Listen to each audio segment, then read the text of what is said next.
The mirror came off the wall because of a stupid water stain. That's the part that still gets me. My mother kept a secret buried for more than 30 years, and the only reason I found it was because a patch of damp drywall had started bubbling in the corner of her bedroom 2 weeks after we buried her.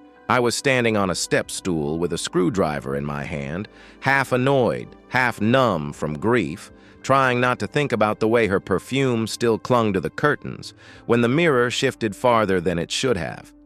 It wasn't hung on a hook. It was covering something. I remember freezing with one hand still against the frame. My first thought was ridiculous. I actually thought maybe my mom had hidden cash back there, like one of those old women in stories who never trusted banks. But when I pulled the mirror away, I saw a square cut into the drywall, no bigger than a shoebox, and inside it was a metal tin wrapped in a yellowed kitchen towel. I should have called my sister. I should have waited. Instead, I sat right there on my mother's bed and opened it alone. Inside were 12 letters tied with blue ribbon, a stack of old photographs, and a small silver baby bracelet with one word engraved on it. Claire. My name is Evan. I'm 34, and until that afternoon I thought I knew exactly who my mother was. She was the kind of woman everyone trusted immediately. Her name was Linda, and if you'd met her, you would have described her as calm before anything else. She volunteered at church even though she wasn't especially religious, remembered neighbors' birthdays, made too much food on holidays, and never threw away cards people gave her. My father died when I was 19, and after that it was mostly just me, my older sister Dana, and Mom figuring out how to be a smaller version of a family without saying that out loud. We grew up in the same house she died in. Nothing dramatic, nothing glamorous.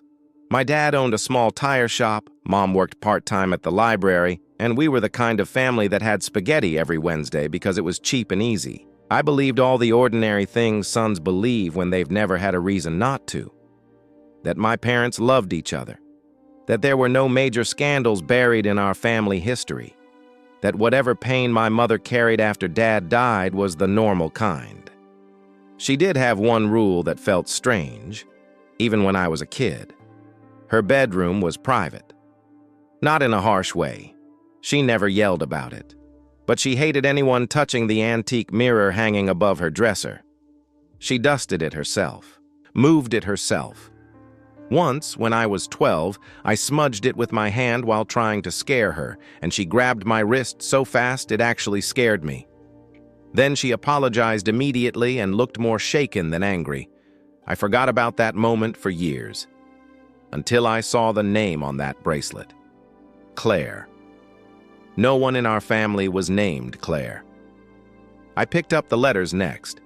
The envelopes were old, postmarked between 1989 and 1991, all addressed to my mother, but none had a return address.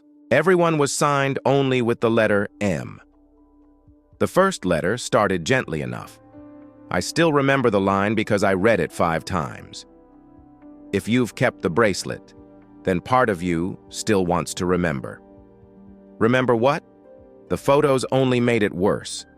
In them, my mother looked impossibly young, maybe 23 or 24. In one, she was standing outside what looked like a hospital, holding a bundle in a pink blanket. Her face wasn't joyful. That's what chilled me. She looked wrecked, like someone had taken a picture seconds after she'd survived a car crash. In another photo, she was beside a dark-haired woman I didn't recognize. The woman had one hand on my mother's shoulder and was looking directly at the camera with this strange expression. Defensive, almost daring. I turned the photo over. Written on the back in my mother's handwriting were 4 words. For her future, forgive me. I called Dana immediately. She came over an hour later, still in her scrubs from the dental office, and the second she saw my face, she asked, "What happened?" I showed her the bracelet first, then the letters, then the photos. She sat down slowly and said, "Who's Claire?" I was hoping you'd know. Dana read through 2 of the letters in silence, then looked at me and said something that made my stomach drop. "Did Mom have a baby before us?" That question opened a door neither of us could close. We started with the easiest thing, the woman in the photograph. On the back of one picture, half hidden under old tape residue, there was a first name written faintly in pen, Maeve. So now we had Claire and Maeve and a pile of letters from M. I brought the photos to my Aunt Teresa, my mother's younger sister. The second she saw Maeve's face, all the color drained out of hers. That reaction told me more than anything she said next. At first, she pretended not to remember. Then she claimed Maeve was just a friend from years ago. But Aunt Teresa has never been a good liar. She kept folding and unfolding the corner of a napkin and glancing at the kitchen doorway like she wanted to run. I asked her directly, "Did Mom have a child before Dana and me?" She stared at me for a long time. "Why are you asking me that?" Because she didn't say no. After a minute, she whispered, "Your mother made me promise never to talk about that time." That time. Not no. Not impossible. Not you're being ridiculous. I pushed harder. She refused to tell me everything, but she gave me one cracked open piece of truth. When my mother was 24, a few years before she married my father, she spent 3 months out of town, supposedly helping a cousin in Ohio. Aunt Teresa said the story was a lie the family agreed on because things were different back then. I drove home feeling sick. A secret pregnancy, a baby bracelet, letters begging my mother to remember. The obvious answer seemed to be that my mother had given up a child for adoption. It fit almost too perfectly. Dana thought so too. For one night, we believed we understood the tragedy. Our mother had been young, scared, maybe pressured by our grandparents, and she'd spent the rest of her life hiding the pain. It was heartbreaking, but it made sense. The letters from M were probably from the adoptive mother, or maybe a social worker. For her future, forgive me. Maybe she'd written that when she handed the baby over. That explanation gave us a weird, guilty relief. It was huge, but it was survivable. We even talked about trying to find Claire if she was out there and wanted to know us. Then I opened the last letter. I hadn't read all of them before because some were stuck shut from age, and honestly, I was afraid. But that night, I carefully steamed open the final envelope. Inside was a 2-page letter dated March 1991. The first line destroyed the adoption theory completely. "You need to tell your husband the truth before Claire comes looking for her real mother." I read it 3 times before I understood what it meant. My mother was not Claire's mother, not biologically. So why was she the one hiding the bracelet? Why was she in the hospital holding the baby? Why did someone think Claire might come looking for her? And what was my father supposed to be told? Suddenly, the whole story changed shape. The next morning, I drove back to Aunt Teresa's house and put the letter in front of her. She didn't even pretend this time. She started crying before she finished the first paragraph. Between tears and long silences, she finally told me what she knew. Maeve was my mother's best friend in her early 20s. They were inseparable. Then Maeve got pregnant by a married man who wanted nothing to do with the baby. Around the same time, my mother had been trying for a baby with someone Aunt Teresa refused to name. According to her, Mom had a miscarriage at nearly 6 months. It nearly destroyed her. She disappeared from town because she couldn't bear anyone seeing her after. A month later, Maeve gave birth to Claire, and somehow my mother came home from that hospital with the baby. I actually felt cold hearing that. "Are you saying Mom stole her?" Teresa flinched. "No, I don't know. Maeve said she agreed at first. Then later she said she didn't understand what she'd agreed to." That wasn't an answer. It was a nightmare. I asked where Claire was now. Teresa said she didn't know. I asked where Maeve was. She looked away and said, "Dead. Since 1998. Now there was no one to ask except the one person who was gone. By then, Dana had stopped thinking of this as old family business and started treating it like a crime. She found county birth indexes online, old public records, archived newspaper clippings. I requested hospital information and got almost nothing. But one article from a local paper in 1990 mentioned a civil complaint filed by a woman named Maeve Donnelly against a private domestic arrangement concerning custody of an infant. The complaint had been withdrawn within 2 months. No follow-up, no details. Why withdraw it? Money, threats, shame. Then Dana found the marriage license. My mother had married my father 6 weeks after that complaint was dropped. And that was when the false answer snapped into place. We thought we had it. Mom had suffered a miscarriage, spiraled, convinced Maeve to let her take the baby temporarily, then refused to give her back. The complaint happened. My father stepped in, helped bury it, married Mom anyway, and they all pretended Claire never existed. Ugly, tragic, horrifying, but complete. For about 2 days, I believed my dead mother had done something unforgivable. Then the real story surfaced from the one place I never expected, my father's old storage unit. I was cleaning out the last of his things to save money, and in a cardboard box marked taxes, there was a sealed envelope with my name on it. Not written recently, written years ago. His handwriting. For Evan or Dana, if your mother never tells you. Inside were photocopies of legal documents, one Polaroid of a newborn in an incubator, and a handwritten statement from my father. My hands shook so hard I could barely hold it. He wrote that in 1990, my mother did lose a baby, a daughter. Her name was Claire, but Claire didn't die. The baby was born early, alive, and with serious medical complications. My mother was heavily sedated after an emergency delivery. When she woke up, she was told the baby hadn't survived. That part was true for almost a week as far as she knew. What she didn't know was that the baby had been transferred quietly to another facility because of a paperwork error tied to a private adoption broker already circling Maeve's pregnancy in the same hospital system. 2 infant files were mixed, then exploited. According to my father's statement, the confusion was caught too late, and by then someone was trying to make it disappear because lawsuits would ruin careers. Maeve's baby and my mother's baby were born within hours of each other. Maeve's baby died. My mother's baby lived. And the reason my mother was in those photographs holding Maeve's child was because everyone, including my mother for a short period, believed that child was hers. I had to sit down on the concrete floor to keep from, falling. The bracelet hidden behind the mirror wasn't evidence of theft. It belonged to the daughter my mother thought she lost, then thought she got back, then learned she had lost all over again. The letters from M weren't from some adoptive mother. They were from Maeve. I read the legal papers next. There had been private settlements, sealed agreements, statements signed under pressure. My father wrote that when the truth came out, Maeve was furious but also shattered because her own baby had died. My mother wanted to fight publicly, but the hospital offered money, confidentiality, and the location of the infant who had been moved into a foster-to-adopt pipeline under a falsified emergency surrender file.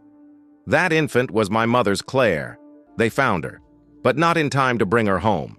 By then, she had already been placed with a couple in another state through a finalized emergency adoption that took months to challenge.